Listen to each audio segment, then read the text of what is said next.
Every day I'm chasing something different. Every day the way I operate is totally different, and it's not about the product for me as much as it is about the process. And what I mean about the process saved my life. You see, my mother had me when she was 15 years old, right? Over on the east side of Atlanta, we came up in this neighborhood by the name of Kirkwood, drug dealer on every corner, gang members in the neighborhood, 2-bedroom home, 14 people, used to sleep on the floor.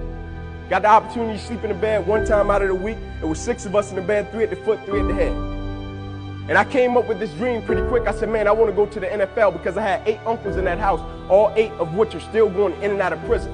And so pretty quick, I said, man, I want to go to the NFL. And so I went to my big cousin Tamar one night. I said, man, listen, I want to go to the NFL. And so we got to work for this thing. So the thing we're going to do every night, we're going to be patient. We're going to engage in consistent action. Every night, we're going to race light pole to light pole with no shoes. So every night we would get out in the street, race light pole to light pole. One night, a coach came down the street. He signed me and my cousins up for organized sports, right? First time being in organized sports. We get in organized sports. The thing was, after practice, everybody would leave to go home. And I always had to sit on the bench and wait on my mother because she worked at Wendy's. And so when my mother would show up in the park, it would be about 10 o'clock, 10:30 at night. So I'm sitting there, and when my mother would pull up, she drove an old Buick Regal, hubcaps off the car, seats torn up, the car was all beat up. And she would pull up in the park 10:30 at night. I would jump off the bench. I would sprint over to my mother. I would say, Mom, if you don't mind, can you please sit back in your car and turn on your car lights? I have to do some extra drills. I have to go to the NFL. She would never have to work another day in your life. And I knew my mother was tired. And every night, my mother would sit back in that car, and those car lights would hit that field. And he had a 7-year-old kid doing backpedaling drills, running sprints, running laps, chasing his dream to go to the NFL. But just beyond those car lights, I could always connect with my mother's eyes, so it made me dig a little bit deeper. It made me push myself a little bit further. It made me work a little bit harder. It created a certain level of sweat equity in what I was doing. It created a certain level of pride in what I was doing. You know why people quit? People don't have pride in what they do. You know why people stop? They're selfish, and it's just about them. But when you have a bigger purpose to why you're doing what you're doing, and you want to honor the sacrifices that others have made for you, it's nothing for you to keep going when you hit adversity. If every decision and choice you make is just about you, at a certain point you're going to hit something that's a lot tougher than you, and it's going to make you quit because you don't have a driving force for why you do what you do. But when I got up to the University of Tennessee, it was simple. It was simple for me to give everything I had. My freshman year, I played special teams. My sophomore season, I broke the starting lineup, had a really strong sophomore season. The summer heading into my junior year, I still remember the day where I was sitting in our film room, and I was watching film on the California Bears. My defensive backs coach, Larry Slade, came in the room. He said, Inky, I got some good news for you.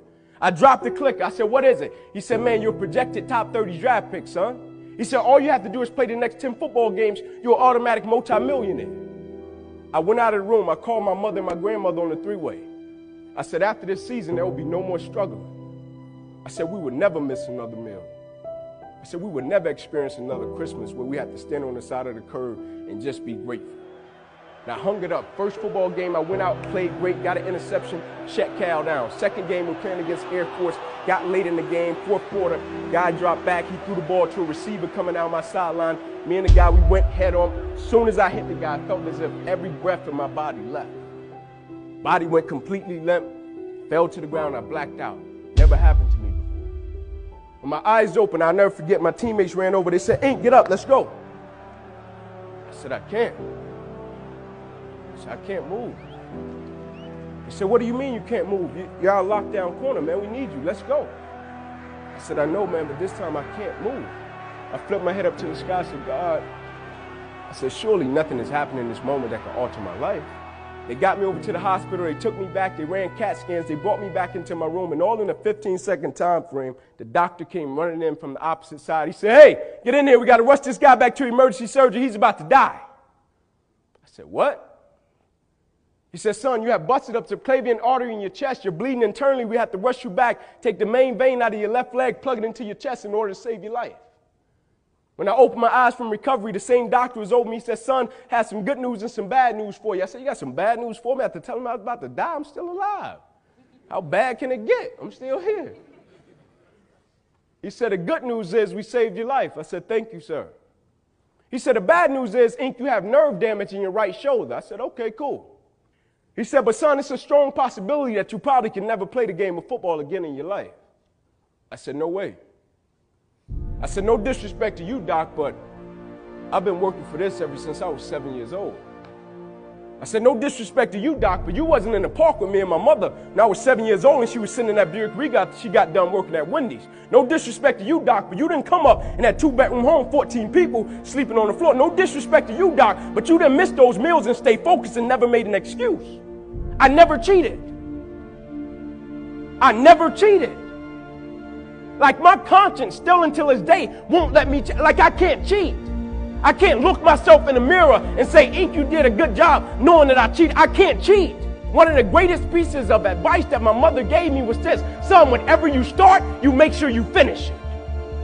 And the problem with the world today, people get involved with things, and if they don't like a certain person, if they don't like the process, if it's not what they thought it was, they quit.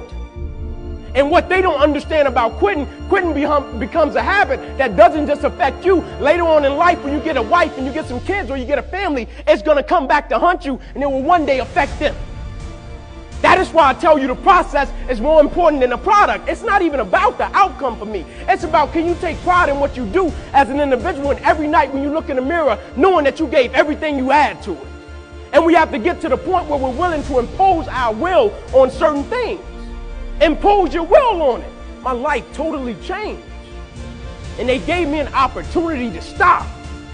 And most people, when you give them an opportunity to stop while they're chasing something, they take advantage of it because they feel as if, man, why did this have to happen to me? I felt as if, why not me?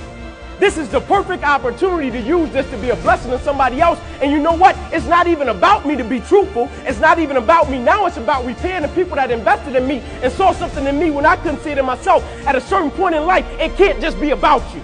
And the moment that we understand that, and every day we wake up, we understand that life is a blessing and life is a gift. And if you were to check out today, how would you want to be remembered? It's bigger than you.